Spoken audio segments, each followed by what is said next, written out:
Good evening, everybody. Welcome to another episode of the Down in the Valley podcast. My name is Edson Ochoa. I am just so glad to be back for another episode.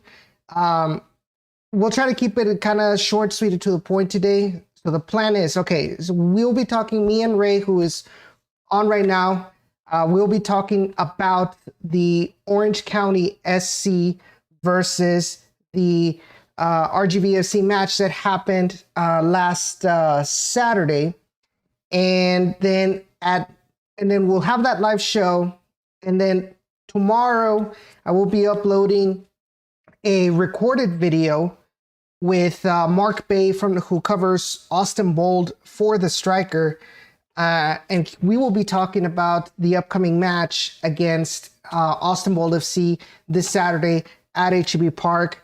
But guys, it's, like I said, it's great to be back. Let's keep talking about the Toros. I'm glad that we have good news to talk about.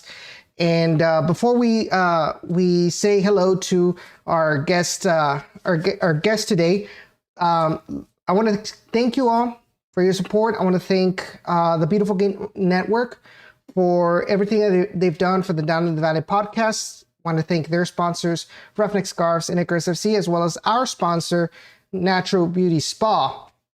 And we also would like to thank all of our patrons for all of their support. So if you guys want to support this podcast financially, there's three tiers where you can choose from. You got, I think it's like $2, $5, and a $9.56, and it's all per month.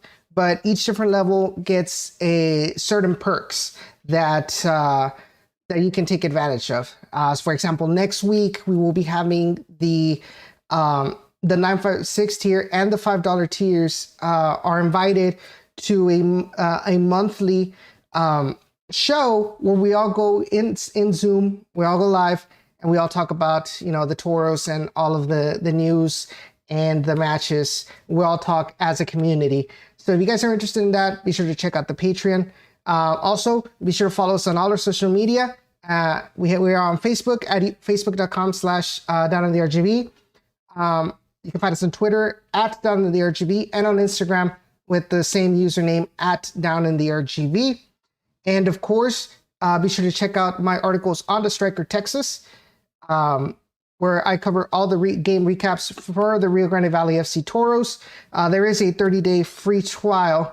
There's a 30-day free trial for you all to take advantage of, and if you guys love the content, love the coverage for not only RGV but all of the Texas USL teams, all of the Texas MLS teams, and of course the Houston Dash and lower league soccer, you can keep the subscription open for y'all. And but guys, so we come to this program with really good news. RGVFC go up as if they went like to the mountains. Anyway, they go to the West Coast. They go and play against Orange County FC. This is an Orange County FC that was pretty much in the same situation as the Toros.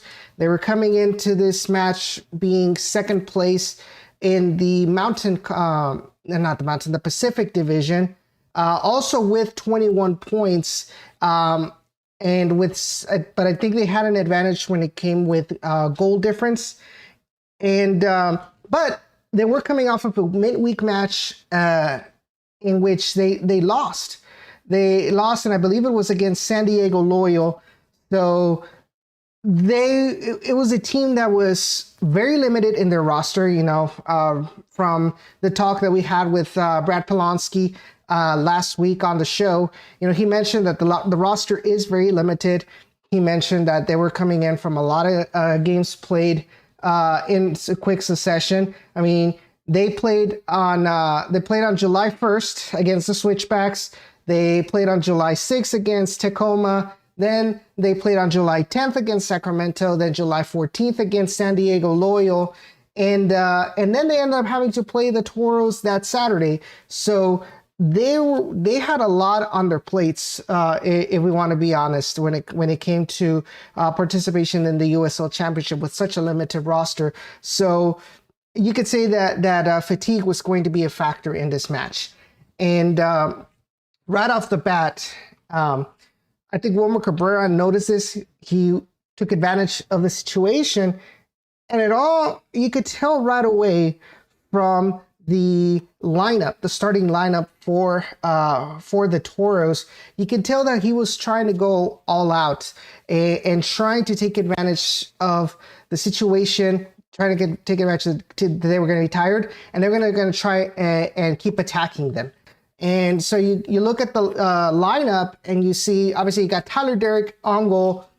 He's not going to be benched unless he gets a red card or he goes in a horrible run of form. But you keep on Tyler Derrick on the goalkeeper as a goalkeeper. You've got a line of four. It's interesting because Wilmer Cabrera in the last couple of games kind of played in a line of five formation with the two wingbacks being Adrian Vera and, of course, Carter Manley. But now he returned into a line of four with Carter Manley as the right back. Then your pair of center backs being Roberto Albuquerque and Eric Pimentel. Biggest surprise for me was not seeing Arturo Dispe not only in the starting 11, but also in the 18 as a whole. Like, he wasn't even on the bench. So it seems to me he probably didn't travel for some reason. We don't know. We don't know what happened there. I really don't think it's an injury issue, but who knows?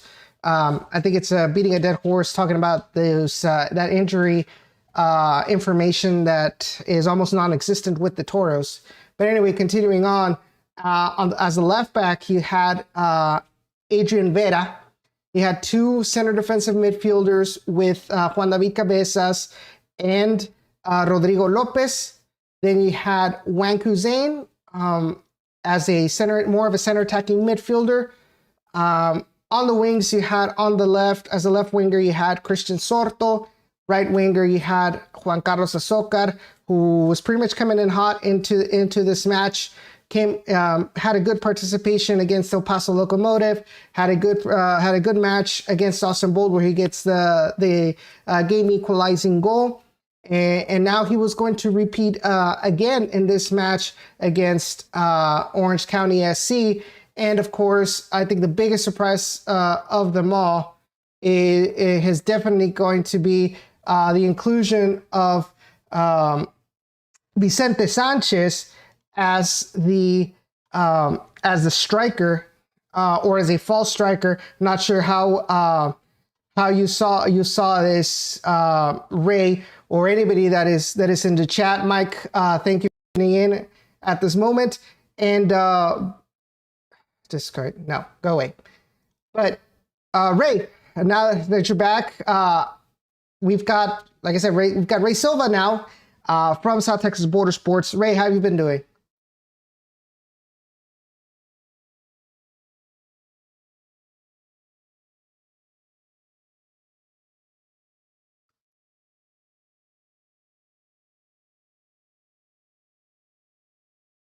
Don't have a set number 9, and playing with either two false 9s or a single false 9, it's kind of been working because you don't know who's going to be that one guy that's going to be doing all the scoring, all the grabbing of attention, because now you have a balanced scoring without a single target. But one thing that I will have to bring up, when Carlos Azocar, he's on loan from Houston Dynamo. They're having a little bit of a crisis too on the attacking front as well. So let's just highlight that for now and put it aside on the think cloud. Yeah, that definitely is a topic that we can talk about, later on about that. I think that's a whole topic in and of itself. But I think Juan Carlos Azocar, I don't think he'll be called up to the Houston Dynamo soon, mostly because now they don't have the as much liberty to do that as they used to. They can recall the loan, and that would make it, I guess you can say, a permanent transfer back to Houston. But I think with the number of attacking players that aren't even used, like Quintero and Matias and Mateo Bajamich, I think it's just ridiculous. It's just bad planning by the Houston Dynamo. They brought it to themselves. But that's a topic for Generation Orange The um, noodle time. or Noodle Time. They're the Dynamo experts. They can talk about that. I think for now, let's enjoy Juan Carlos Azocar and his great run of form, Yes. especially on the road. So to me, this looked to me like a 4-3-3 or 4-2-1 or 4-2-3-1 formation. But right off the bat, you see the Toros uh, continue with that aggressive mindset of we're going to give it our 100% since at the moment the referee whistles for the start of the match. And it worked for them because it wasn't even 2 minutes that had gone by in the match, and Juan Carlos Azocar was found the go ahead goal, off of a good play by the Toros. I think one of When the Kuzane delivered that service. yes, and we'll talk about that right now. But I think one of the key things from what I saw from this particular playing question is the patience of the midfield and the defense when they have the ball. They knew that Orange County was gonna try and take the ball away from them, and you saw it. You look at the replay. When the Toros had the ball in their own field, you had the midfielder and attacking line trying to push up, trying to take the ball away from them. I think there was a particular moment, and I'll go ahead. I won't be able to show it because something's wrong with my Elgato. But I can tell you right here, the ball starts out on the wing, and you had three Orange County players in that vicinity. They weren't really aggressive, but because let's remember they are going through fatigue, but they were trying to close down the spaces unsuccessfully, but they were trying to close down the spaces for the Toros passing. You see this whole thing between, I believe it was Adrian Vera giving it to Sorto. And then once they notice when Sorto gets that ball in the midfield line, if you look at it closely, you've got like 5 players in that vicinity, 5 Orange County players in that vicinity. And that's when he passes the ball to the wing to Juan David Cabezas. And you already left 4 players behind, plus the players that were part of the offensive lineup. So the majority of the Orange County team was left behind in that change of pace. And then threw ball over to Juan Kuzane, lets the ball kind of get close to the end line, gets that, which gave Juan Carlos Azocar enough time to change his direction, going and running towards the direction of the near post, and took advantage of the fact that I guess the two defenders never noticed that, and they both kept running towards the goal, which left the whole 18-yard box open for Juan Carlos Azocar, and that's exactly what happened. He gets that ball, that cross from Juan Kuzane, doesn't think twice about it, and just shoots it towards the goal, and literally left the keeper standing defenseless. So really great play. I think it's a really great play by the Toros. Absolutely. The Toros coming off that long layoff, it was something that it was nice for a change of pace, to attack from the first second the ball was put in play. Absolutely. Uh, I guess, well, one of the things that I am that left me quite surprised was the play of Roberto Albuquerque uh, being put in as a center back. I think he's starting to flourish in that line of 3 role, which is giving the Toros multiple options in the back line. something that the team hasn't really seen in past seasons. And I'll repeat it and I'll repeat it again. I mentioned it at the Striker Tejas podcast with the other guys. I said that I put it on Twitter. I criticized Wilmer for being too strict or not strict, but too rigid when it came to his tactical formations. And we're seeing right here, he can use a line of 5, he can use a line of 4, he can occasionally use a line of 3 if he needs to. And that variety, that ability for this squad to adapt to those different formations. And so far, I think for the most part, played decently well in most of these formations. It just goes to show that in this particular aspect, the players that we have are very good for what the idea that Wilmer wants to bring to the table. Bringing in Roberto Albuquerque. It's funny because now we settled on Carter Manley and Adrian Vera out on the wings, and so now we are not seeing the Grant Robinsons, Camden Rileys in this team as starters.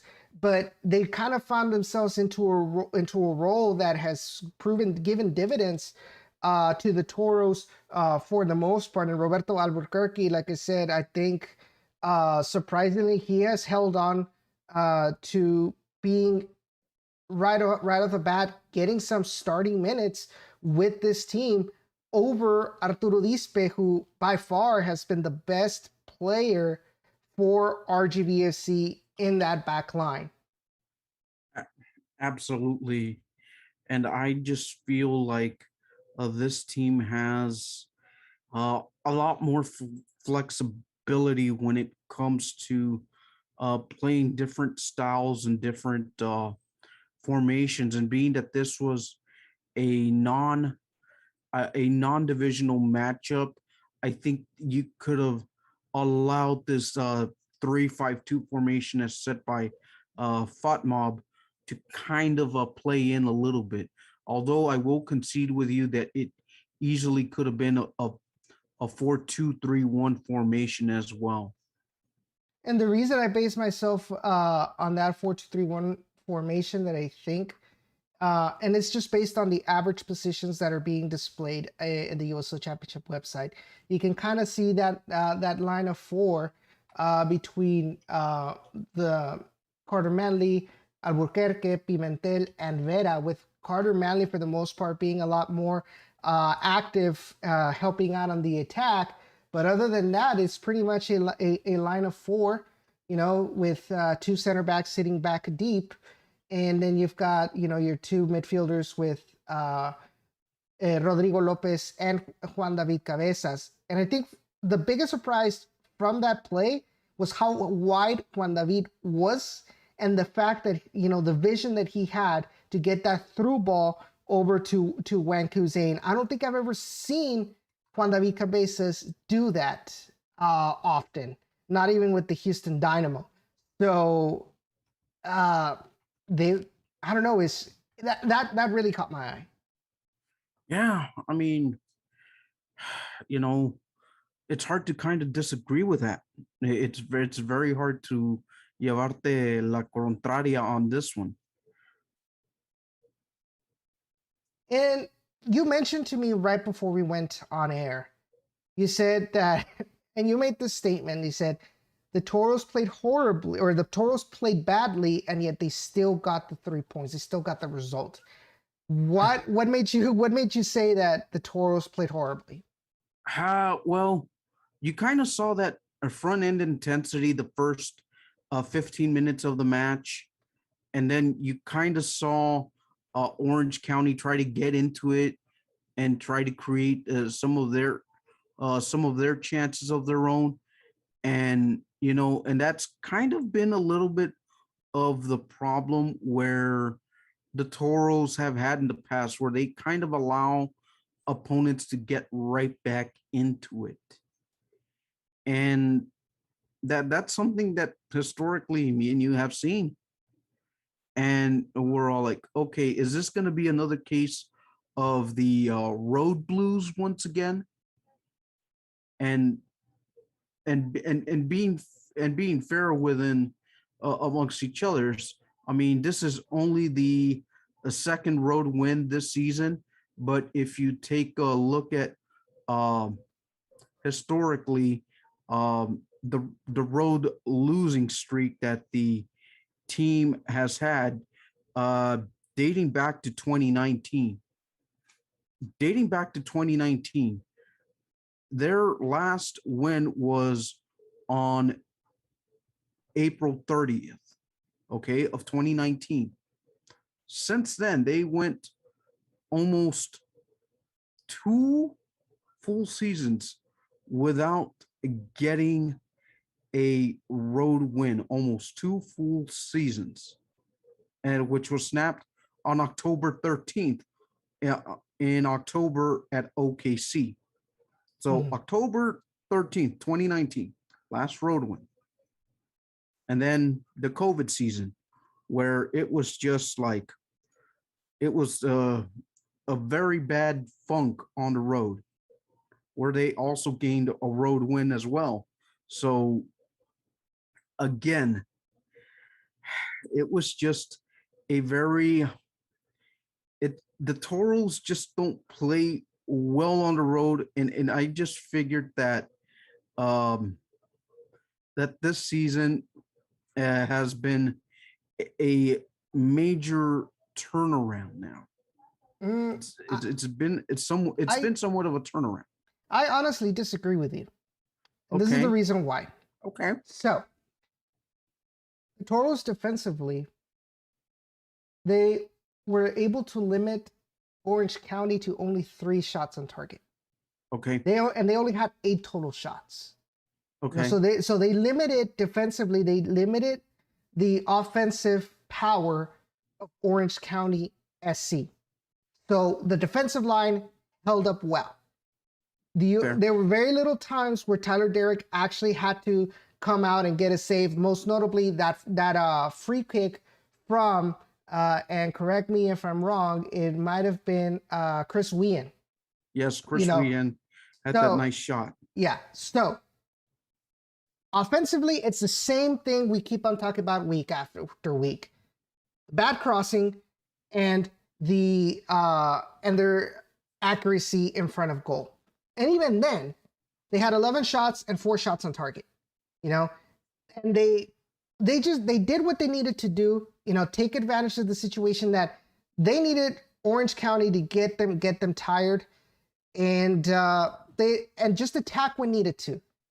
Alexis Cerritos comes into the match, and we see him now have the courage to go one-on-one against the defender, go inside the 18-yard box, get tripped up by the defender, and creates a penalty for Rodrigo Lopez to come in and make it 2-0. So a horrible, horrible match. I really don't think that it's the case in this moment. Could it have been better?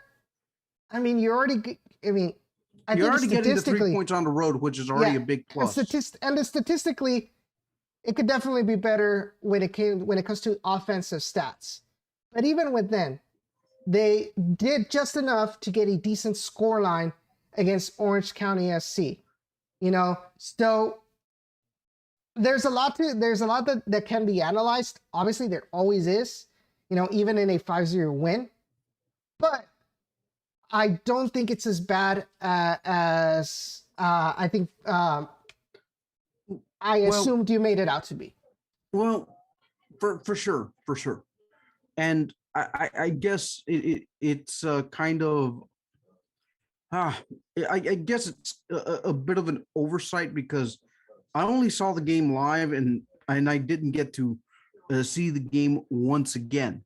I didn't have a chance to see the replay of the game, but just viewing the raw numbers, this was a decent match for what historically the Toros have been on the road.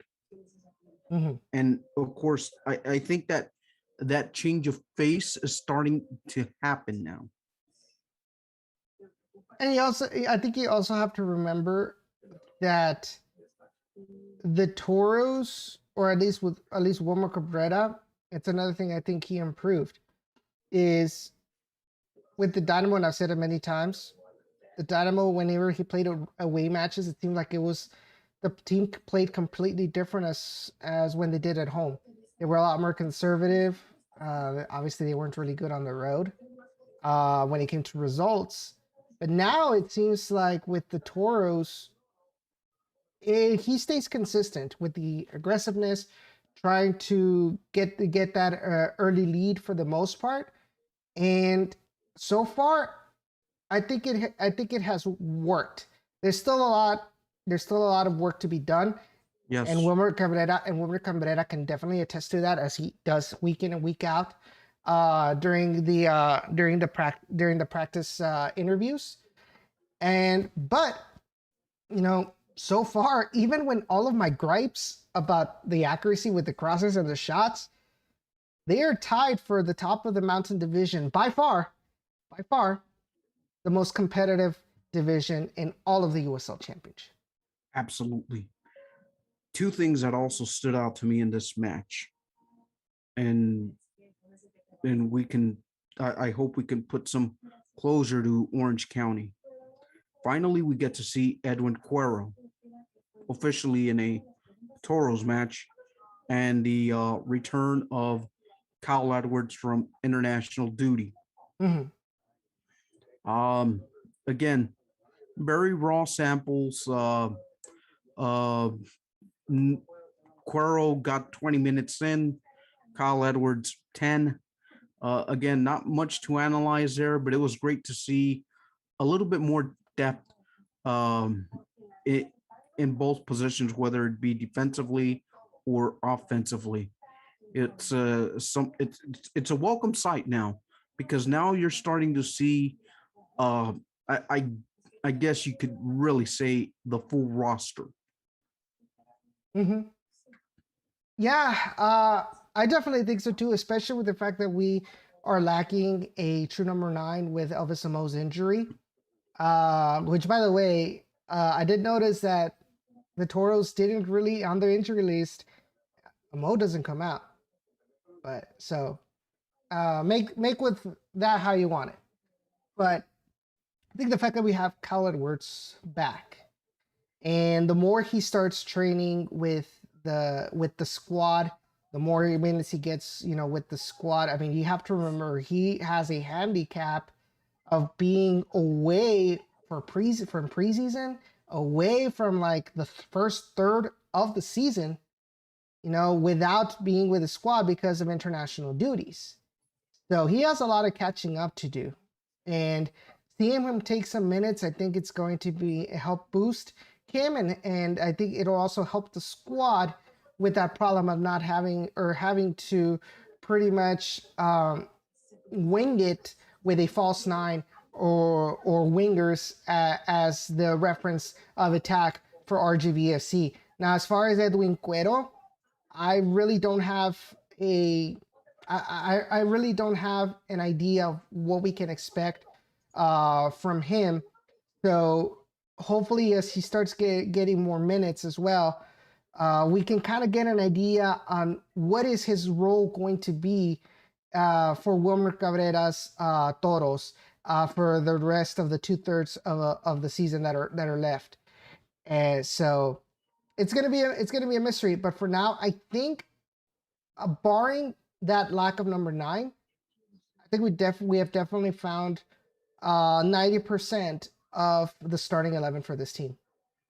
Um, I would I would kind of agree with you once again there. The the the lacking of the number nine, yes, it's gonna be, I guess, a continuous talking point for the next while in the foreseeable future. But I am just gonna be very interested. What prominent role will Kyle Edwards play? Because remember, we saw small sample sizes of the Kyle Edwards from last year. I'm kind of interested what part of his game has he improved, because spending so much time in St. Vincent and the Grenadines trying to qualify for the Gold Cup, and then there was that one little issue that all the players were about to walk out on the federation. It's going to be quite interesting to see how fast and how quickly Edwards can adapt to Wilmer's system. Yeah, definitely. That is going to be another thing. See where Wilmer's going to want him in the first place.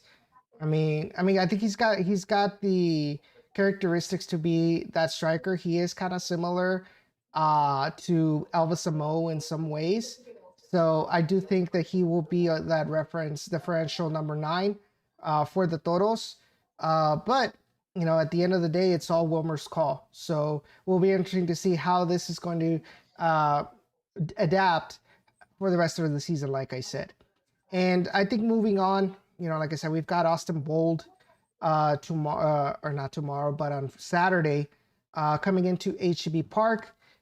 Just real quick, because we are going to go more in depth in our inaugural segment of DITV Stoppage Time, where I will be talking with Mark Bay of the Striker Texas to talk about Austin Bold, how they've been doing, and what we can expect from this Saturday's match. Patrons will get 24 hours early access to that video, so be on the lookout to your so all my patrons, be on the lookout for your Patreon messages, so y'all can get the link whenever it is ready. But That's I do want to get quick, yes, real quick. Hashtag I'm not a patron. Just messing with you, Edson. Just messing with you. If you're not a patron, what are you waiting? What are you waiting for, guys? Ray, you're good because you're part of Down to the Valley, so you're good. you get special privileges that not even the patrons have. All right, so hey, no des esos malas ideas. No. But anyway, so Austin Bold did play. Just real quick, Austin Bold did play Real Monarchs at home on July 18th, which is Saturday, or was that Sunday? Sunday? Yes, that was Sunday. So they played Real Monarchs, where they won 1-0, and that goal was actually scored in the 12th minute. But Austin Bold continues to show that defensive power that they've been consistently showing in the USL Championship within the Mountain Division. So I do want to get your predictions for this upcoming match and any thoughts for Saturday's match, Ray. Here are my thoughts. Austin plays so bad that they need MLS loans to defeat us at times. I'm looking at you, Golden Gloves boy, Panico. Looking at you. Sir, that is not a valid excuse, because pretty much you are validating all of the excuses from SAFC the last 4 or 5 years of RGV's existence. Okay, so that does not count, and it's not. And honestly, it's like, yes, Panico is a loanee, but the fact of the matter is he's fringe MLS and pretty much a good. I think he's a good keeper. A lot of Bold fans flamed him from the last time we met at Bold Stadium for that goal that Juan Carlos Azócar made. But one error does not make a goalkeeper, And so far, Panico has been pretty much a safety in the net for Austin Bold. But I think even the defensive back line has been pretty solid for the Bold. So it's going to be very difficult for the Toros to kind of break them apart. Because even the game where we lost 2-1 at home, against Austin, it was pretty balanced, to be honest. I agree until La Tragedia happened. Exactly. And even then, I do have to kind of pin it a little bit on Tyler Derrick. I'm putting too many players on that wall that blocked his vision. So by the time he saw the ball going past the wall, it was already too late for him to react. But that's just my personal opinion. But I do want to get your prediction, Ray. I'll leave it out on one more note. What I saw from that free kick, he left one side too exposed than the other. I think that's where Derek made his mistake. But as far as standard prediction, a 1-1 draw would be suffice again. Again, if Wilmer tinkers this team to be ultra defensive like the way Austin plays, I don't see any sides pulling away with the full points. Mhm. That's just what I think. Now, bold prediction. If the Toros come out and play like the way they did against Orange County, and for some odd reason, really keep pedal to the metal, they can walk away with 3. And I'm thinking a 2-0 win, but they'll make this 2-0 win look prettier than what they did on the road. What they did on the road was just hashtag get 3 and leave. But here they're gonna like make it fancy. Okay, that's some really good predictions. So Jesus Eduardo Yanez, he says, Open Cup to CCL to Club World Cup. Let's make it happen, Toros. That would definitely be great. So speaking of Open Cup, they did announce yesterday that the Open Cup was going to return for 2022. The release mentions that the participating clubs and the format will be announced in January 2022. So will this be the 2022 be the year we will see the Toros debut in Open Cup action? I really hope so, and it looks like that is going to be the case. It's gonna be difficult just because the way the Open Cup is set up, where, and I'm gonna sound very tinfoil hatish, but I think the way the Open Cup is set up to help MLS be the victors of the Open Cup. They don't need to. The quality for the most part is pretty much higher unless they start playing their bench and reserves, which they usually do. But I do think that the Toros can make a decent showing at the Open Cup. And I'm really looking forward to that, to the confirmation that the Toros will be participating in the United States oldest soccer tournament. Correct, Ray? Am I correct? Yes, correct. And I really would like to see the Toros play against the Houston Dynamo and eliminate them, honestly. So any Dynamo fans on here that are going to be listening to the archive or the audio version, no, it's nothing personal, but my number one is always going to be the Toros. Michael Reyes says prediction 2-0 bold, or 2-0 bold prediction. Toros 4, ATX 2, and ATX makes a goal first. All right, so here's my prediction. My prediction is 1-0 lead for the Toros. And they're barely going to squeak it out. Bold prediction. My bold prediction is that we're going to have a match like we did against El Paso Locomotive, because you have to remember that El Paso was also very good defensively. And, you know, they had only received 3 goals all season, and we scored 3 in that one match. So my bold prediction is we're going to see a 3-1 win by the Toros over Austin Bold. So we'll see what happens on Saturday. Absolutely. And yes, Jesus. Just imagine bringing any MLS team down to the Valley and knocking them out. Oh, that would be splendid. That would be epic for the fans here in the Rio Grande Valley. If they pass on to the subsequent stages of the Open Cup, I think, and especially if you bring in teams like LAFC, even the Houston Dynamo, or who else has pretty much big name signings, Inter Miami, et cetera.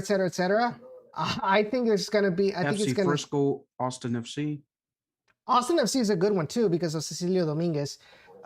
So we'll see what happens in the future once more details are sorted out. We'll go more into depth about that bit of news. Mike Reyes, Toros related. Our boy Robert Castellanos is warming up. I don't think he comes in, but he is on the bench. Oh, that's a huge plus because he had not been on the bench at all. I think. Yeah, this So is far his this first season. appearance with the team officially, and what a way to get it in against the MLS champs. Whew.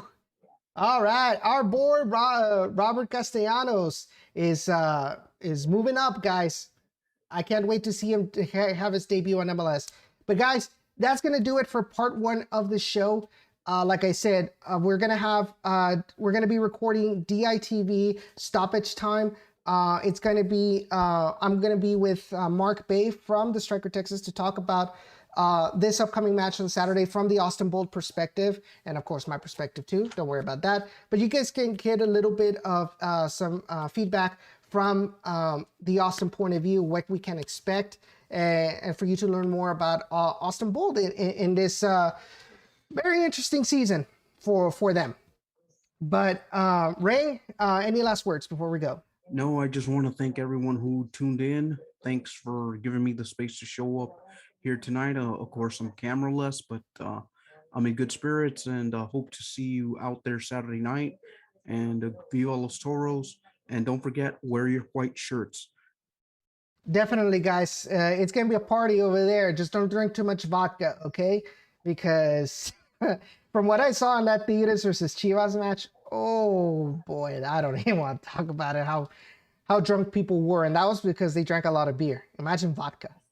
Anyway, that's a story for another day, guys. But guys, like I said, just stay tuned on the YouTube channel when that video comes out.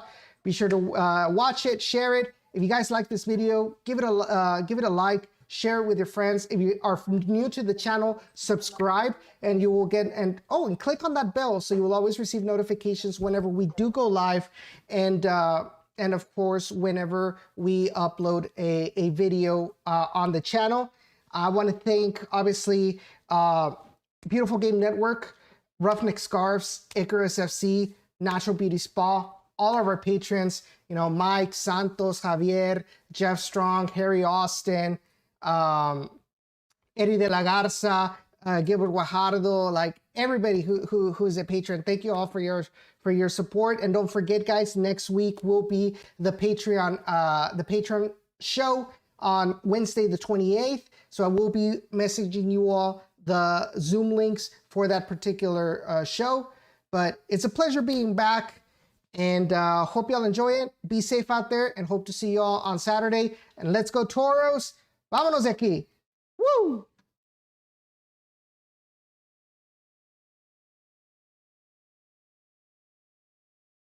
All right, sounds good, bro. Take care.